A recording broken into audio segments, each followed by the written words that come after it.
All right, I am afraid to open up this. Okay.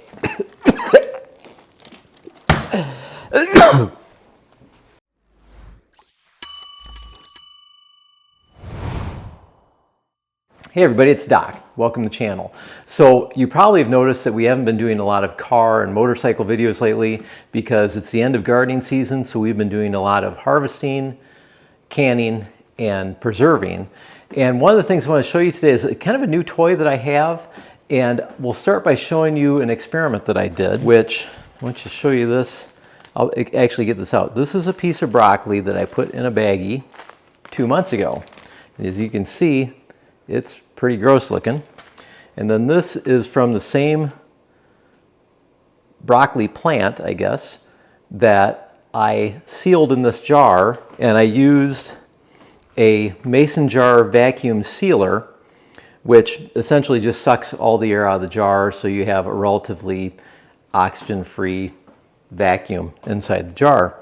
So we're going to take a look, see how they did. I mean, obviously, if you could see that a little bit closer, and you will, the broccoli that's in the jar looks amazing. I'm not sure how well it's going to have done after 2 months in the jar, but we're going to find out right now. Then I'm going to give you a quick tour of our pantry and show you what the project that I'm working on with the vacuum sealer for the jar is. So let's take a look here. All right, I am afraid to open up this. Okay. Sorry, I'm not even going to get this. I should have expected that. I took a whiff, and this is pretty putrid. So we're going to see how the broccoli in the jar did, because this isn't even coming out of the bag. All right, so this is the one in the jar.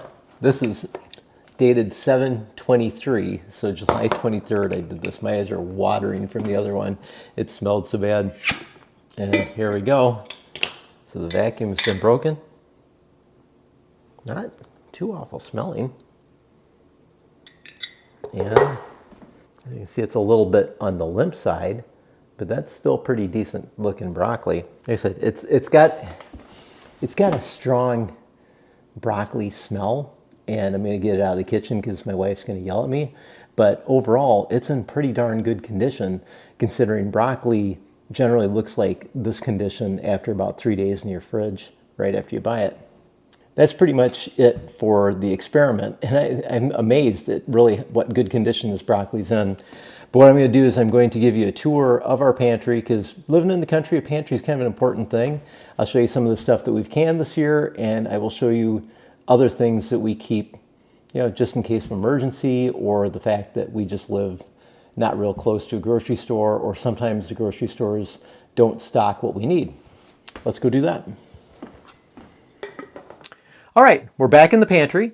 Let me give you a quick tour, and then I'll show you the project that I'm working on with the vacuum sealer. So not a tremendous amount of room down here. This is a 10 by 20 room, which is basically encased with concrete. So we use this both as our pantry and as our storm shelter. You can see we've got some beds over there, but we'll get to that. So this is the basic shelf units. These are the day-to-day products that we use. And like I said before, we keep a good supply of everything, because one thing that we learned during COVID was, there's never really a shortage of food, but there might be a shortage of the products that you like. So taking a look here, obviously we get the ever important chip shelf up there, pasta.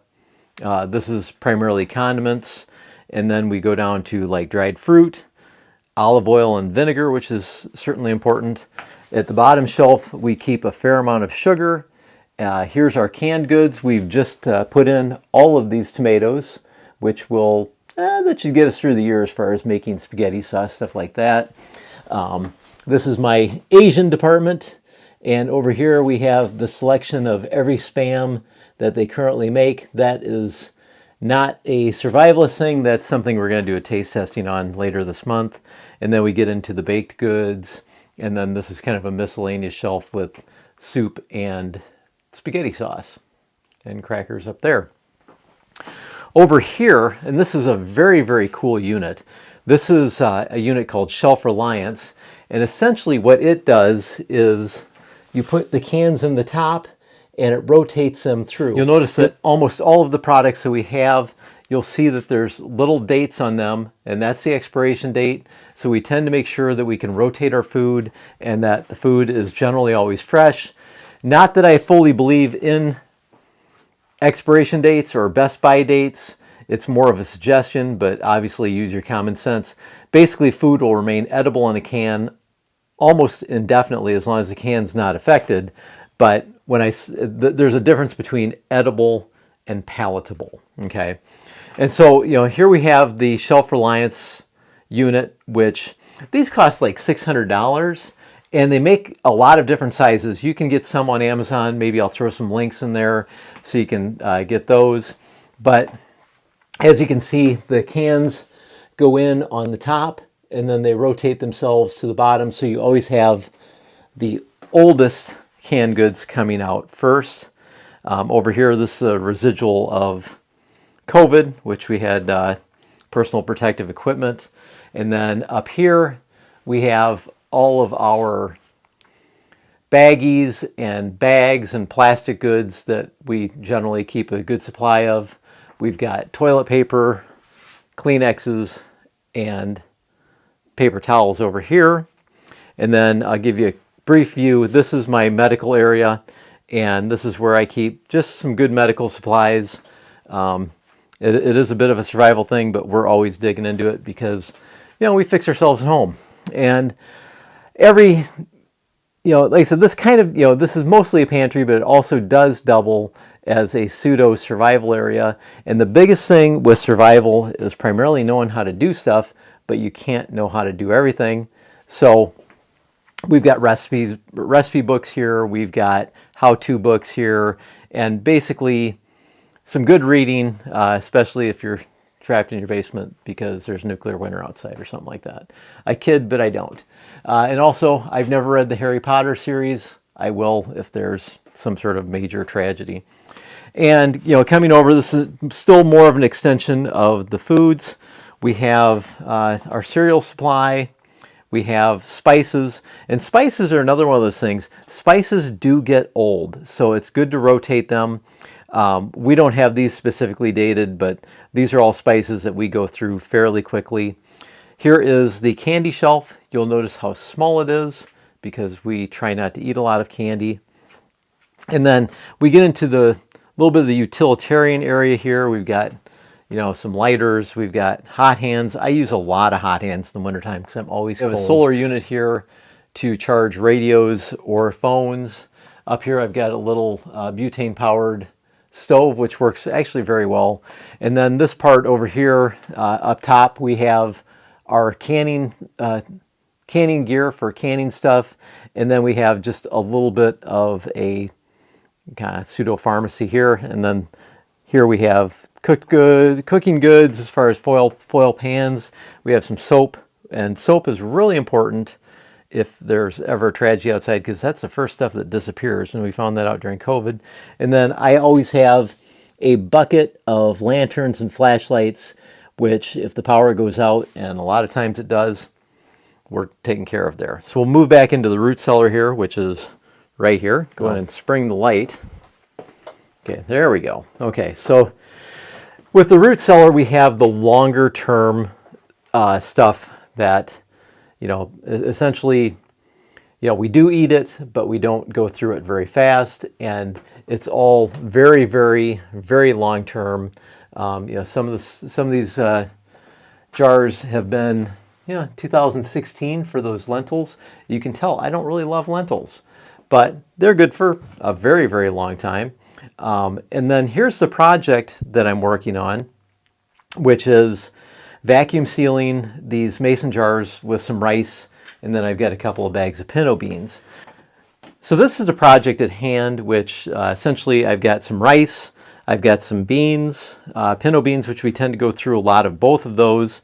And normally what I would do is I would use these oxygen absorbers, and essentially, as you can see with these lentils that I haven't eaten for a long time, you would put the oxygen absorber in the jar, and then it would help seal the jar and essentially suck out all of the air and all of the oxygen, which could help bacteria grow or something, mold, something to spoil your food that's in there.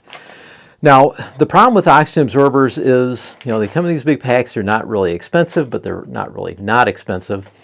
And the thing about them is, it's just a one-trick pony. So you put them in. If you open up the jar, you're committed to using everything in that jar. So with the mason jar vacuum sealer, it doesn't do as complete of a job as the oxygen absorbers, but it probably does a good enough job that it'll work just as well, particularly on dried goods like these. So there's nothing really fresh. There's no real moisture in there. We're going to test it out. We're not going to do all of them with the vacuum sealer, but we'll see how they do. And I think it will do just fine, and it'll be a little bit cheaper. Now, this vacuum sealer was, I think, $28 on Amazon. I will put a link in the description if this is something you think you like, and I do like it. Go ahead and, if you would please, hit the link. We get a little bit of kickback because we're an Amazon associate. Doesn't cost you a thing. Helps us fund videos like this on the channel. So we appreciate you helping us out by clicking that link. So I'll show you how this thing works. I'm doing this one-handed, so there might be a few cuts in here. So the bottom, as you can see, won't fit on the jar because that's for the smaller mouth jars. We only use wide mouth jars, and we try and stay pretty consistent in that. So let me take this off. Hold on just a second. There we go. Okay, so now I've taken it off, and I've got the lid on the jar.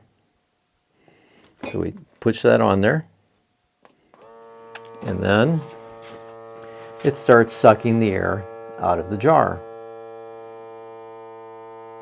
What you want to do is, for a basic quart size jar, you want to wait about 40 seconds.